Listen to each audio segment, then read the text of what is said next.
দীর্ঘদিন ধরে কিন্তু আমরা এই সমস্ত কাজে ছিলাম। আচ্ছা, এত রাগ করলে হবে না ভাইজান, মাথা এত খারাপ করলে হবে না, একটু একটু থামেন, একটু থামেন। দ্বিতীয় কথা হচ্ছে, যারা এখানে আছে অধিকাংশ দুর্নীতিপরায়ণ, অনেক জায়গায় টাকার বিনিময়ে কাট দেয়, টাকা দাও কাট নাও, বাড়ি বাড়ি যাচ্ছে টাকা দাও কাট নাও, এরকম নানান ঘটনা কিন্তু আছে, নানান ঘটনা কিন্তু আছে। আমাদের আরেকটি দুর্বলতা হচ্ছে, আমাদের যারা দায়িত্বশীল বিভিন্ন পর্যায়ে শিক্ষকতা করে, অফিস আওয়ার যে টাইমটা আছে, যে টাইমে সময় দেওয়ার কথা, সেই টাইমে কিন্তু আমাদের লোকজন সময় শিক্ষকতা করে, প্রতিষ্ঠানতে আসতেও পারে না, এই সময় দেবে কিভাবে? নানান জটিলতার কারণে কিন্তু জনগণের কল্যাণের জন্য যে সময়টা দেওয়ার কথা, সেই সময় দিতে কিন্তু তারা ব্যর্থ হয়। সার্বিকভাবে আমাদের লোকজন অনেক অংশে বঞ্চিত হয়। আমি এক্ষেত্রে কথা বলেছি, যেহেতু এখানে আমরা সংসদ সদস্য আছি, আপনারা জনগণের দাবি দাওয়া নিয়ে ইউনোকে বলেন, যেটা যে মন্ত্রণালয় যে অফিসের দরকার সেখানে কথা বলেন। যদি সেটা করে দিতে না চায়, কিন্তু লিগাল আপনার দাবি, আমার কাছে নক করবেন, পেছনে আমি নিজেও কথা বলি। ধান দেওয়ার ক্ষেত্রে এখানে তো মিটিং আমি করেছিলাম, এখানে যে ধান ক্রয় যে কমিটি ছিল, সেই কমিটিতে আমি ছিলাম। আমি স্পষ্ট কথা বলেছিলাম যে যারা কৃষক তাদের কাছ থেকে ধান কিনতে হবে, কারণ সরকার কমপক্ষে মনে 300 টাকা করে কৃষকদের দিচ্ছে।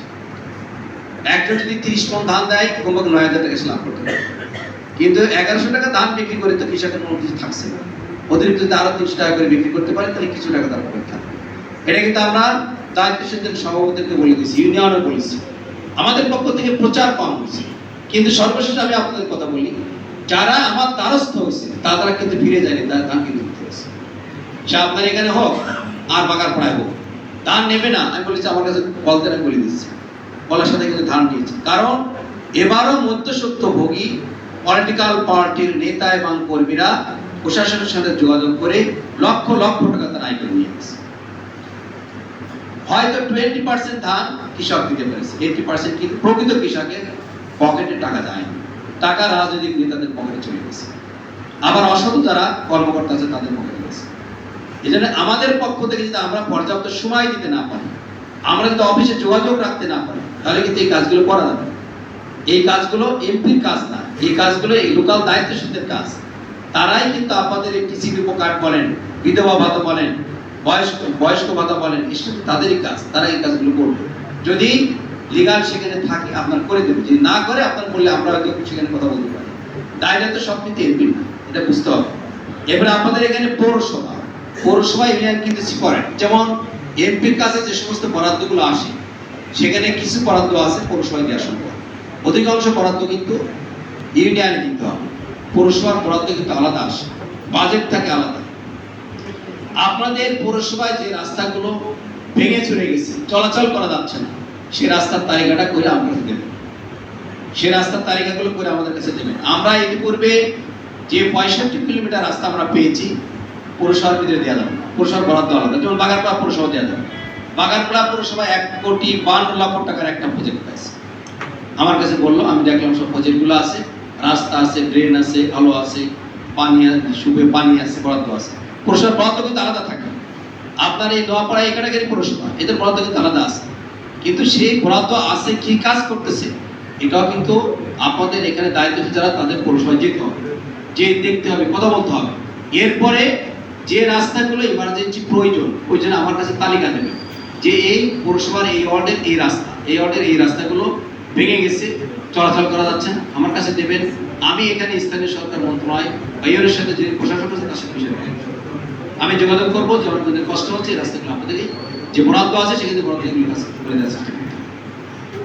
সব দায়িত্ব কিন্তু, আর আমি নিজে ব্যক্তিগত বলি, আপনাদের এই 4 মাস হয়ে গেছে, আমি আগেই বলেছি অনেকবার আপনাদের মাঝে আসছি, কিন্তু আপনাদের সাথে মত বিনিময় হয়নি। ভালো হত্যা করিম সমস্যা ভালো তো অনেকবার বলেছি, কিন্তু তারপরে আমি তো এই যে আজকে আমি সীতার করিলেন করিম সময় বলাই করে আনি, সেখানে তো 150-200 লোক ছিল, তাদের তার ক্ষোভ থাকতে পারে। যে ইউনিয়নে গেছি, অনেক ইউনিয়নে গেছি, করিম সমাবেশ করছি, তাদের কিন্তু ক্ষোভ নাই, কিন্তু যেখানে করিম সমাবেশ করতে পারেনি তাদের ক্ষোভ আছে। এই জন্য আপনাদের মাঝে নির্বাচন করেছেন, আপনারা অনেক কষ্ট করেছেন, প্রতিযোগিতা করেছেন, অনেক রিস্ক আছে, তারপর আপনারা এখানে পাস করেছেন, আপনাদের ক্ষোভ তো থাকবেই। পাশের লোক বলবো যে আমার কাট করে দিতে পারেন না, এটা করে দিতে পারেন, আমার রাস্তা নাই, ফ্ল্যাট ছড়িং রাস্তা যেটা আমাদের বন্ধ ছিল, অনেক জায়গায় কিন্তু আমরা সেটা করে দিচ্ছি। আর আমাদের বরাদ্দকৃত টাকায় অন্য কেউ কাজ করছে এটা আমরা জানি না। কিছু ভুয়া ফেসবুকে বিভিন্ন নিউজ টিউজ ছড়াই দেয়, আমাদের লোক তার পিছনে পড়ে।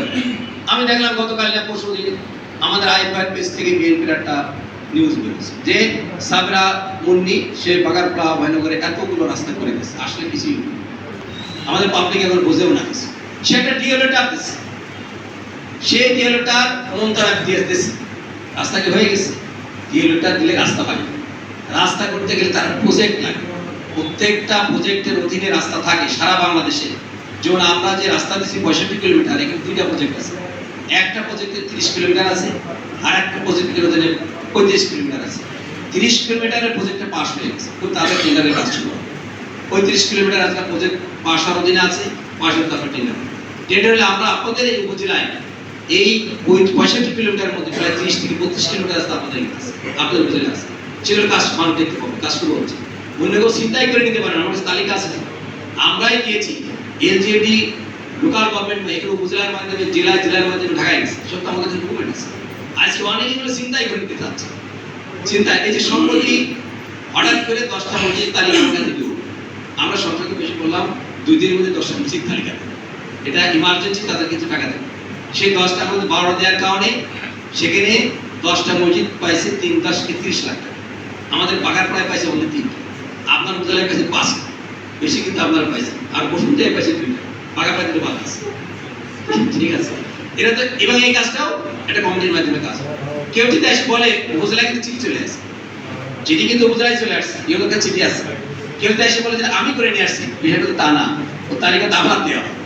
এবং যে প্রজেক্ট কমিটি হবে, আমার সই ছাড়া কমিটি করতে হবে, ইয়েলো সেখানে এমপি সই লাগবে। প্রজেক্ট কমিটি পাস করতে গেলে সেখানে ফর্মে এমপি সিল সাপোর্ট লাগবে। এমপি যে কমিটি করে দেবে সে কমিটি আছে, তাহলে লাভায় পড়লে তো কাজ। এরকম একজন যে ফেসবুকে একটা দিয়ে দেয়, আসলে ফেসবুকে দৌড়লে কিন্তু লাভ নাই। কাজ মন্ত্রণালয় পাস করাও কঠিন, আর পাস হয়ে গেলে সেই কাজটা সুনির্দিষ্ট পৌঁছেছে।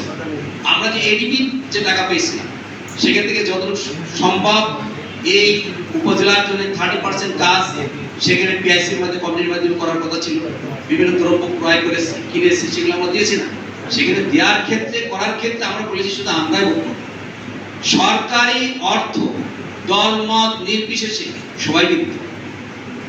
এটা যেন আপনাদের মাথায় থাকে, সরকারি অর্থ দলীয় অর্থ না, সরকারি অর্থ দলমত নির্বিশেষে জামাত, বিএনপি, হিন্দু, বৌদ্ধ, খ্রিস্টান, আওয়ামী লীগ যে যেখানে আছে সবাইকে বরাদ্দ দেওয়ার জন্য আমরা চেষ্টা করি, কারণ এটা সরকারি টাকা, এটা আপনার নিজের না। এই জন্য আমরা যেমন যে সমস্ত বরাদ্দগুলো দিয়েছি আমরা তাদের মাধ্যমে বরাদ্দ দিয়েছি। আমরা যে সময় টাকা পেয়েছিলাম 10 লক্ষ, এর ভিতরে আমার হিসেব আছে প্রায় 3.5 লক্ষ টাকা আমরা বিএনপি লোকে বিভিন্নভাবে দিয়েছি, তাদের নেতাদের কাছে বুঝিয়ে দিচ্ছি। আবার সরাসরি আমি অনেক নেতাদের কাছে টাকা দিচ্ছি, কারণ টাকাটা তো ফেলে আপনার না, এটা একটা সরকারি টাকা। সংগঠনের সিদ্ধান্ত আছে যে সকল টাকা যেন আপনার সব আমরা দিয়েছি। সেখানে কেউ 500 টাকা, কেউ 100 টাকা আমরা দিচ্ছি না, 1 টাকাও তো আমি নিজে এ করি। সকল টাকা প্রায় 2 থেকে 20 লক্ষ টাকা আমরা বন্টন করে দিয়েছি। এই জায়গায় ক্ষোভ থাকতে পারে, আমি আমাদের সীমাবদ্ধতা আছে একটি জায়গায়, এটা বিশ্বাস করতে হবে।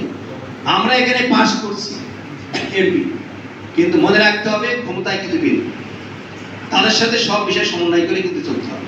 কোন জায়গায় ফাইট বাঁধায় গাঁজা ফাঁচার বাঁধে লাভ নেই, বরঞ্চ আপনার লস হবে। বরঞ্চ সমন্বয় করে সহযোগিতার মাধ্যমে যতটা করা যায় সেটাই কিন্তু ভালো। পরিবেশ যত ভালো রাখতে পারবেন তত কাজ করতে পারবেন। আমাদের টার্গেট হচ্ছে জামাত ইসলামী আজকে সংসদে বিরোধী দল আছে, জামাত ইসলামের ইতিহাসে কোনোদিন বিরোধী দল হতে পারেনি, পারছে। আজকে 90 জন সংসদ সদস্য জামাত ইসলামের আছে, পুরুষ মহিলা দিয়ে একটা বিশাল একটা গ্রুপ। সংসদে সরকারকে সোজা পথে রাখার জন্য, দেশ এবং জাতির কল্যাণে জামাত ইসলামী সংসদে কথা বলার জায়গা পেয়েছে। সংসদের কথা, সংসদের বক্তব্য 18 কোটি মানুষ কিন্তু এখন দেখে, সারা পৃথিবী দেখে। জামাত ইসলামের নেতা আমাদের জামাত ডাক্তার শফিকুর রহমানের বক্তব্য যখন হয়, সরকারি দলের এমপিরাও চুপ করে বসে থাকে। তার বক্তব্য গেলে এত হৃদয়গ্রাহী, দেশ এবং জাতির জন্য এত সুন্দর বক্তব্য দিলেন। আমাদের সংসদ কিন্তু এখন দল বা কোনো ব্যক্তির সমালোচনা কিন্তু এখানে সেটা বন্ধ হয়ে গেছে অনেক অংশে, এবং ক্লিয়ার বলা হয়েছে 1 মিনিট সংসদ চলতে কয়েক কোটি টাকা খরচ হয়ে যায়। কাজেই জনগণের রাজস্ব টাকা খরচ করে শুধু চর্বিত চরণ দলের সমালোচনা, ব্যক্তির সমালোচনা করে কোনো লাভ নেই, বুঝে করে কোনো লাভ নেই। বরঞ্চ দেশ এবং জাতির জন্য কথা বলতে হবে, এই কথাগুলো আমি বারবার বলেছি।